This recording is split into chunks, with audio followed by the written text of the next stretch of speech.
let's just talk about what happened in terms of the facts within the administration over the past 72 hours. And then we'll get to whether he was an agent for us, for Israel, for somebody else. Not at all. We don't know. Okay. As we went to, I don't know, to off air on Friday, we found out that it was either she goes or I go situation between Bongino, deputy director of the FBI, and Pam Bondi. And I confirmed that with my own reporting, that they had a massive blow up on Monday, a week ago today, in the wake of that memo, that it had resulted in shouting, that it culminated in a second meeting at the White House on Wednesday. And Susie Wiles, who's the chief of staff for Trump, but a Florida native, and I think reportedly close with Pam Bondi, seemed to be trying to put it to bed and see if, Dan could calm down and Pam could calm down, both of whom had been screaming at each other. And it didn't go very well. And the next thing we hear is Bongino saying, I'm leaving unless she leaves, or does something more to come clean or be more transparent about the whole Epstein thing. That was on Friday. And then over the weekend, I will say my own sources said there'd been a softening because the president got involved in some way. And as of today at noon Monday, Bongino has not resigned, but we don't know exactly where it stands. She's clearly fighting back too. She's dropped, obviously, this is my supposition, some hit pieces on him in various places, including Axios, saying he's just having a hissy fit because he was behind the minute before midnight that's missing in the Epstein tapes from that cell block, which don't show his cell, but show an area near his cell. And that he was caught embarrassed because he didn't highlight that minute before midnight that was missing, but it soon came out, and now he's scrambling to sort of look like he's been tougher on this issue than he actually has been. And Todd Blanche, who's her deputy at DOJ and President Trump's former personal lawyer, has come out with a statement on X saying there is no daylight between the FBI and DOJ at all on that memo that came out last Sunday. I will tell you, my own reporting suggests that's not true. But Blanche trying to put on a united front between DOJ and FBI. That's where it stands today. What do you make of that piece of the story? So first of all, I'm hearing many of the same things that you're hearing, Megyn. I'm sure, to many of the same people that you're talking to here. And my take on the story is pretty simple. I think that Pam Bondi botched this 8 ways from Sunday. I have not seen a bigger botchery of a rollout of a story maybe ever. and that is really what you're looking at here. I think that what you're looking at is Pam Bondi went on Fox News. At the very best, was unclear when she said, the Epstein list is on my desk. She didn't actually say the Epstein list is on my desk. There's a reference to the Epstein list by the questioner, and then she returned and said it's on my desk. She claims, was like all the papers for Epstein. Okay, fine. But you were very, very not clear about that at best. And then let me interject quickly. The other piece of that's problematic, her excuse, is the Epstein file would fill a conference room, would fill a building. There's no way she had the Epstein file like it's a discrete file on her desk, which makes her explanation even less credible. I don't mean to defend Pam Bondi because I'm ripping the crap out of her right now, but no, it's fine. You and I are factual. Let's stay factual. It's possible to say on my desk as sort of a euphemism, or meaning like it's in front of me. But the one that was much more damning to me was the binder release, right? When she had a bunch of influencers in the White House, she hands them a binder filled with old crap, all redacted. And then they trot out and hold it up to the cameras like, hey, look, this is our big prize. And then it turns out that there's nothing new there. And then she sends a letter to Kash Patel at the FBI saying, why haven't you given me all these documents that I was supposed to be given? And there is no evidence that there are all these documents that Kash Patel was hiding somewhere in the basement that he had not given Pam Bondi. And then all we get is this 2-page letter that basically is supposed to put everything to bed. And so I'm not blaming anybody who's upset with the fact that they were told by Pam Bondi, at least by implication, that there was an Epstein list, that there were tens of thousands of hours of tapes, that there were 1,000 victims, that there was more coming, and then nothing happens, right? That seems to be on Pam Bondi. And that's why I think Dan Bongino is extremely upset today, because the contention he's making, from what I understand from my own sources, is that it is not that Epstein is a foreign agent and that's being hidden, or that Epstein was trafficking girls to third parties who remain hidden by the government or anything like that, or that even there was an Epstein list per se.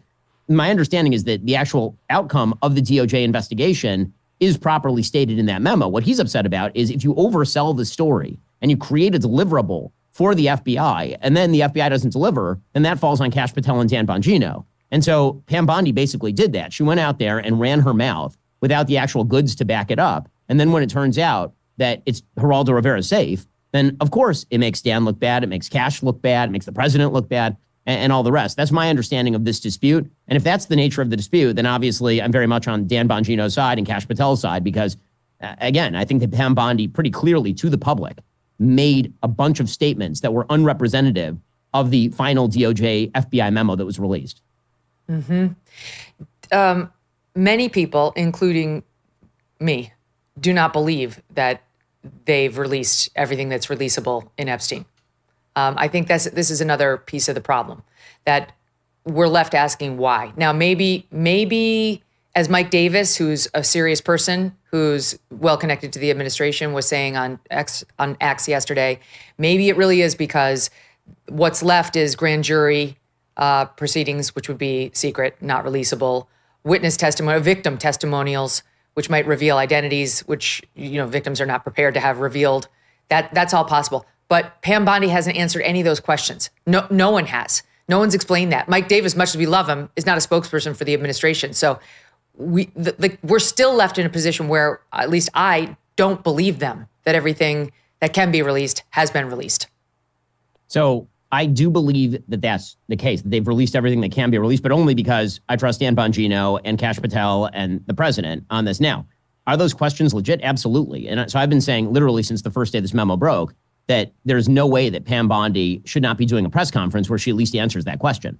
At the very least, I need to hear it from their mouth that this is that we're releasing everything that can be released. However, I'm very hesitant to make the claim that there is evidence that exists that I have not seen, because that's totally unfalsifiable. Right? I've only seen the same stuff that you've seen, Megyn, and I'm probably talking to many of the same sources that you're talking to.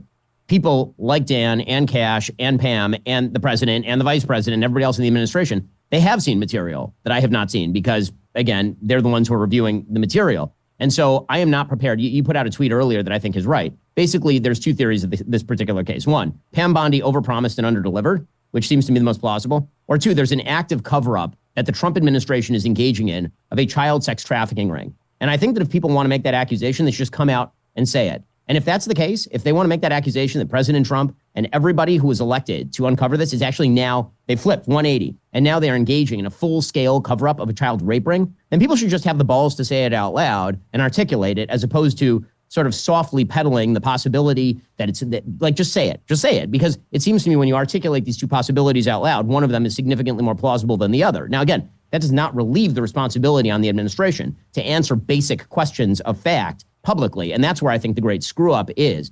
But I think there are a lot of people who are trafficking in unevidenced theory.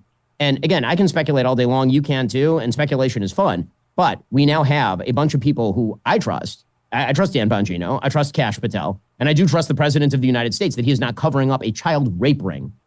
Mm-hmm. Can I say this? My tweet was a little worded differently, which was either Pam Bondi is royally screwed up. I mean, she has. That's not in dispute. She's royally screwed up.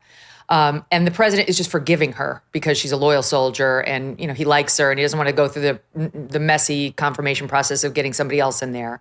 So that's possible. That's definitely a possible number one. And there's no there in the files anyway, right? Like the way she screwed up was overpromising when she didn't have the goods, and she genuinely doesn't have the goods. And so the big mistake was overpromising, and the president doesn't really care about that mistake. Or there is something there and it's being covered up and the president blessed it, right? But I didn't say, or there's a child sex ring that he's actively covering up, because the truth is I think there's some middle ground between 1 and 2, you're 1 and 2, of there is something in there, more could be disclosed, and it's something short of there's a massive pedophile ring that they're covering up. Like it would have some names, those men would have to defend themselves. Maybe the administration doesn't think it's a fair position to put them in. Maybe there are questions about the accusers. Maybe there are like half-hearted allegations in there that, normally a DOJ would not put out, but feels like it kind of might have to, given all the promises that have been made by Pam and prior to taking office, Kash and Dan rattling about this. So I think there could be a middle ground. And also, look, this may be complete bullshit, but I've heard it from a few different people.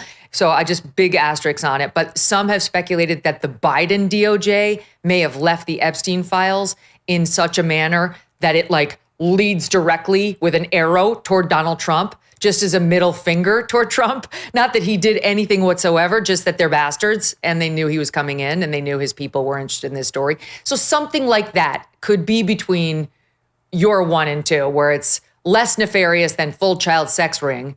And our government officials have said, let's just move on. We're not going to release this stuff just because you overpromised Pam Bondi and because we have a top 2 officials at the FBI who were big saber rattlers about this before they took office. So I agree that there's a plausible idea somewhere in the in-between. But the reason that we care about the Epstein case is because everybody thinks it was a giant child sex ring. I mean, that's the reason we care about it. That's one for sure. But 2 is transparency. Well, and I agree on the transparency point. I totally agree, right? I mean, that's been the basis of this entire conversation.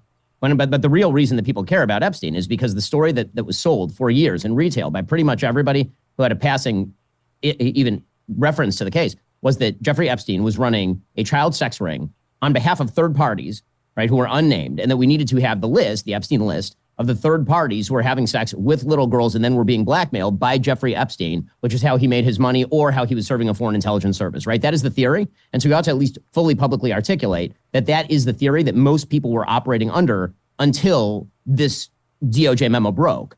And that is why people are freaked out right now. I mean, it's not just the transparency. If it turns out, let's put it this way, Megyn, if it turns out that it's your middle of the road case and then those materials get released, that it turns out that there is some scurrilous reference to a third party and it ends up being unredacted, is anyone going to be satisfied? I would say the answer is no, because the theory has been so wildly retailed at this point and widely retailed at this point that anything short of a full justification of the theory means that somebody is covering something up. And this is where I start to get pretty yippy, because if the idea, and this is why I go back to my original reference, if the idea is that the full scale theory is the thing that is being covered up by President Trump, then people who are making that sort of charge, and that includes by name Tucker Carlson at TPUSA, they should actually just say it. If you want to say it, then say it. I mean, Tucker says that Jeffrey Epstein was a Mossad agent who was blackmailing people on behalf of Mossad. We'll get to that next. Mossad. We're going to get to next. Right? Let's So just table Mossad agent for 2 minutes. You and I are definitely coming back to that, and we can talk about Tucker too. I mean, that's totally logically fine. The point I'm making about Tucker is a very simple one. If you're going to retail that claim and say that you are very certain of that claim, then the claim is really not about Mossad. It's about the United States government covering up for Mossad, which means the Trump administration covering up a sex ring. And if you are going to say the Trump administration and President Trump is covering up a sex ring, you should just have the balls to say it publicly. Since President Trump was sworn in, his administration has made enormous progress at a breakneck pace. But don't forget, while they're moving mountains for the good of the nation, you've got your own personal savings to worry about. And one of the best ways to look after your savings is through diversification, particularly with gold, like from Birch Gold Group. In the past 12 months, the value of gold has increased by 40%. OMG. Central banks continue to bolster demand for gold by buying in record quantities. Global instability and tension is high, and Birch Gold makes owning physical gold extremely easy. Easily convert an existing IRA or 401k into a tax-sheltered IRA in physical gold, or buy some to store in your home safe.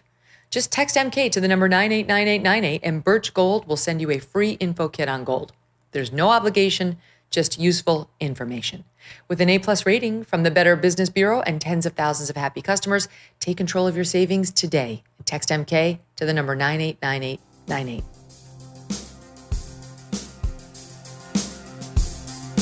Thanks so much for watching. If you like what you just saw, hit the subscribe button for more clips and full episodes.